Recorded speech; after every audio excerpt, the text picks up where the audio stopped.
Sony deletes entire interview with Neil Druckmann for several significant errors and inaccuracies. So basically an average day for Neil Druckmann then. Greetings once again, my friends, and welcome back to the GNRO Minicast. I am your host, Adam Mickelson, aka Drak. I hope everybody's having an awesome day or night when you're listening to this. And once again, we're back to my favorite discussion topic. The absolutely inept and incompetent Neil Druckmann, who somehow in some way has been able to fail upwards. I know some people would not like this argument, but Neil Druckmann is basically the Vince Russo of video games. Except the difference is that Neil is successful now and Vince is circling the drain. So I guess that's not necessarily the best comparison, but oh well. And we once again have an awesome story covering this by John F. Trent and That Park Place. So let's go ahead and get right into it. Sony deleted their entire interview with Naughty Dog studio head and head of creative Neil Druckmann for several significant errors and inaccuracies in the wake of Druckmann rebuking the interview for claiming Naughty Dog's upcoming game could redefine mainstream perceptions of gaming. Yes, so I am aware of this interview, and just not mask off, but transparency for a second. I thought about covering this a while ago, because basically what happened is the interview went out, and then we got another story making corrections, and then another story making corrections, and then another story making corrections, and then ultimately Sony got rid of the interview entirely. So I just decided, you know what, we'll skip the middleman, we'll go into this. Sony originally published an interview with Druckmann regarding the evolution of storytelling across medium, with many outlets, and readers picking up on the claim that Druckmann claimed Naughty Dog's upcoming game could redefine mainstream perceptions of gaming. Druckmann would refute this claim, posting on Twitter X, "This is not quite what I said." He then shared a transcript of his original response, writing, "In editing my rambling answers in my recent interview with Sony, some of my words, context, and intent were unfortunately lost. You had any of those things to begin with? Well, here's the full rambling answer for the final question about our future game." Yep, that sounds about right. I don't think that there was anything done wrong, Neil. I think you just kind of ran your mouth. Like you usually do.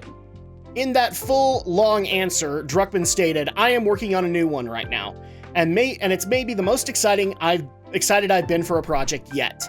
I can't talk about it, or our bosses will get very mad at me." Then why did you even mention it? Even mentioning it can get your overlords pissed at you. Oh, you're such a fucking retard in the industry. And I guess in general, there's something happening now that I think is very cool, which is there's a new appreciation for gaming that I've never seen before. I don't think you truly get what you're saying. Like, when I was growing up, gaming was more of a kid's thing. Actually, it was more of a, if you do it, you're a nerd kind of thing, and you were ostracized from society for doing it. I can speak on that experience as well, Neil. Now it's clearly for everyone. It was always for everyone. But it's like, if you're a gamer, you know the potential of games, and non-gamers, they don't really know what they're missing out on. We were saying that so many times in the 90s and the 2000s. But no, we were the nerds. And what you're doing is a bastardization of what the industry was doing at that time. Just putting my two cents in. He continued, "But my hope was, when we made The Last of Us a TV show, that we could change that. And why I became so involved with it. I wanted so badly for it to be good, because I wanted this to happen, which is like someone who will watch the show and really like it and fall in love with those characters the way that we have fallen in love with those characters and their story. And then realize at the end, wait, what's that based on? Wait, that's based on a video game? Yeah, we've already had those moments before The Last of Us." Just pointing out, I know that you want to stroke your dick here for a second, Neil, but this was happening before that. And then go and check out the game and just see the wealth of narratives and everything that's happening in games. They were already doing that. I don't know what to tell you, Neil. I'm sorry, I know you want to be the one that shaped an entire industry, but you gotta deflate your ego there, buddy. It was already happening. Druckmann went on, "So now I feel like there's kind of a spotlight on gaming, and Fallout just came out, and that's a big success for Amazon, and I find that really exciting.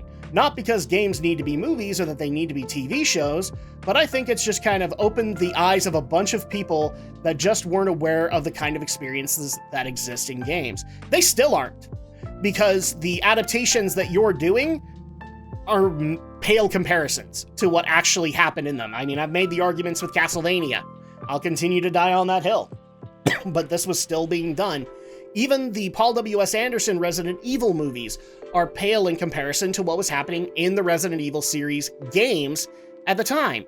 And sorry, dude, but Paul was doing it first, and he at least got a bunch of Resident Evil fans out of the matter. I've seen more people, yes, they've watched the HBO show and then go play the games and go, wow, these games are shit.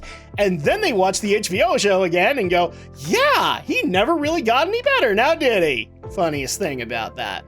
I think right now we've hit a tipping point where it's about to take off, where people realize, oh my god, there's all these incredible moving experiences in games. So much so that a lot of them don't even get TV shows, and people never know that they exist. Oh, except for people like me, who point out that they exist and say, you should really check them out.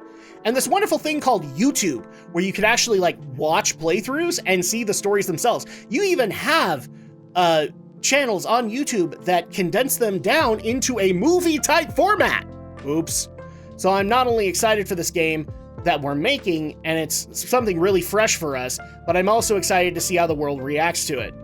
They're going to react exactly how I've reacted, because they're going to finally realize that you've been nothing but blunder and hot air your entire time in Naughty Dog. So, hey, good on you. Do what you want to do.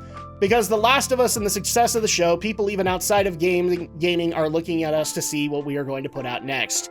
And they also see all of the things that are being shut down and going, yeah, maybe gaming is done. Maybe we're going to hit a crash and we're not going to be able to worry about that. And I've already said too much about it. I'll stop there. Oh my gosh, he violated so many... Just the way that he stated it, he violated so many agreements. I'm surprised that Sony didn't immediately ask for his resignation. So you're asking me for my dream project. I've been very lucky to have worked on my favorite games with incredible collaborators, and I'm very thankful for them. And you also shoved them out and were literal parasites on their back. You forgot those two things. I thought I'd just add them for you, Neil. Following Druckmann's correction, Sony has pulled the entire interview down. The company explained in re-reviewing our recent interview with Naughty Dog's Neil Druckmann, we have found several significant errors and inaccuracies that don't represent his perspective and values. My guess is his project is heavily scrutinized. It might even be so ambitious that Sony's worried about whether or not it'll do well, considering that even though you can say he's been successful, you can also say he's been divisive. And Sony is probably looking at that and going, do we really need divisiveness right now? Or do we need guaranteed money? We'll have to think about that. Including topics such as anime, writing, technology, AI, and future projects. Yeah, he screwed the pooch on a lot of that. We apologize to Neil for misrepresenting his words and for any negative impact this interview might have caused him and his team. In coordination with Naughty Dog and Sony Interactive Entertainment, we have removed the interview. Which means that Sony was super pissed at what he was basically saying. So all of the positives that you gleaned out of this, I'm guaranteeing you it's not that way behind closed doors. And now he was probably, I'm not going to say he was on thin ice with Sony, but I'd just like to remind you that Last of Us multiplayer game got shut down earlier this year. Maybe he's not in as good a place as he's making it sound, and Sony is actually very disappointed with him. Especially maybe since he's not really focusing on the games so much as he is his burgeoning Hollywood career as a writer.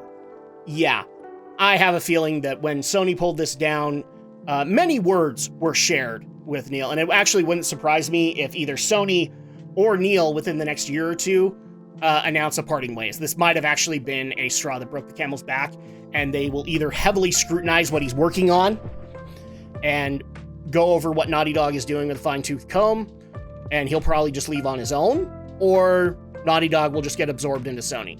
My guess is Naughty Dog will get absorbed into Sony. That's my viewpoint. But what do you guys think? Leave a comment down below. Let's have that discussion.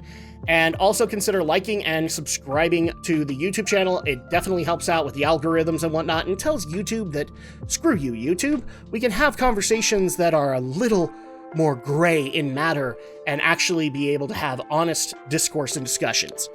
And my overall opinion on this is I do not think that things are as good for Neil as he paints himself in that interview.